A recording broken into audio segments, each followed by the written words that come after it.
Bien qu'elle soit encore jeune, Charlotte termine ses études aux adultes. Motivée, elle a une idée claire en tête. Elle souhaite apprendre un métier concret et entrer rapidement sur le marché du travail.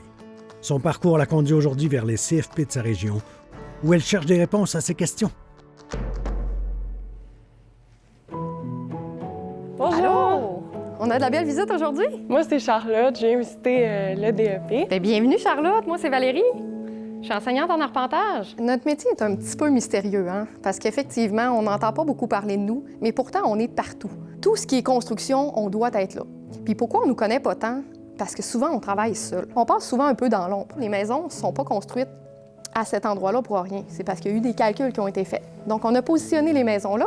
C'est la même chose pour les bâtiments, c'est la même chose pour les ponts, c'est la même chose pour les routes. Puis même tout ce qui se trouve sous notre terrain, toutes les conduites, en fait, bien, c'est nous, les arpenteurs, qui les plaçons. Qu'est-ce qu'il faut aimer pour aller en arpentage? Puis c'est quoi les aptitudes nécessaires? Il faut aimer sortir dehors, évidemment, peu importe la température.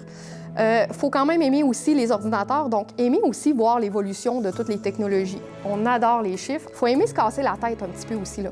Il faut avoir un esprit logique. C'est quoi les prérequis là, au niveau scolaire qu'il faut pour s'inscrire? Mathématiques, français, anglais, 4e secondaire. Normalement, c'est pas mal l'essentiel. Avoir 16 ans et plus aussi.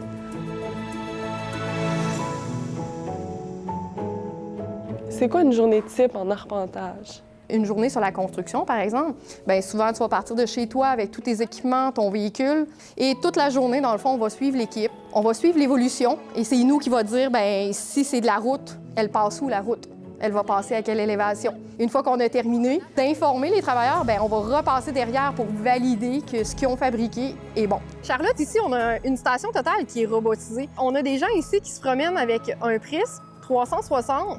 La station totale est accrochée à ce prisme-là, donc aussitôt que les gens se déplacent avec, l'instrument suit tout seul. C'est pour ça qu'on dit que c'est un instrument robotisé. Présentement, les garçons sont en train de faire de l'implantation, donc on entend l'instrument qui prend ses mesures. On voit que les garçons se déplacent aussi, donc ils ont un point précis dans leur instrument où ils doivent s'en aller faire le prochain piquet pour donner une information, par exemple, à des opérateurs si on faisait une route ou quoi que ce soit.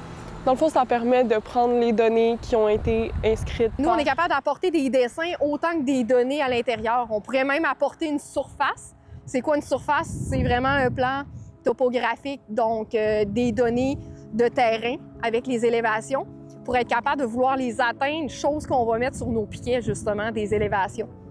La formation d'arpentage topographie, c'est un DEP de 1800 heures qui se fait environ sur 18 mois, je te dirais. Quel genre d'employeur, où on peut aller une fois qu'on a notre DEP, là?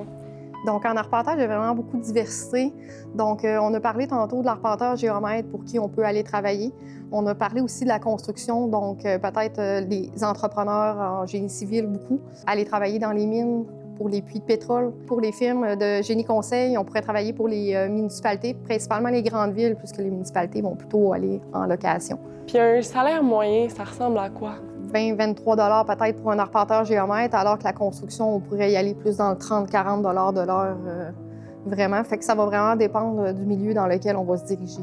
Est-ce que c'est un bon taux de placement, là? Le taux de placement en arpentage est vraiment excellent. Partout au Québec, là, les arpenteurs sont vraiment en demande.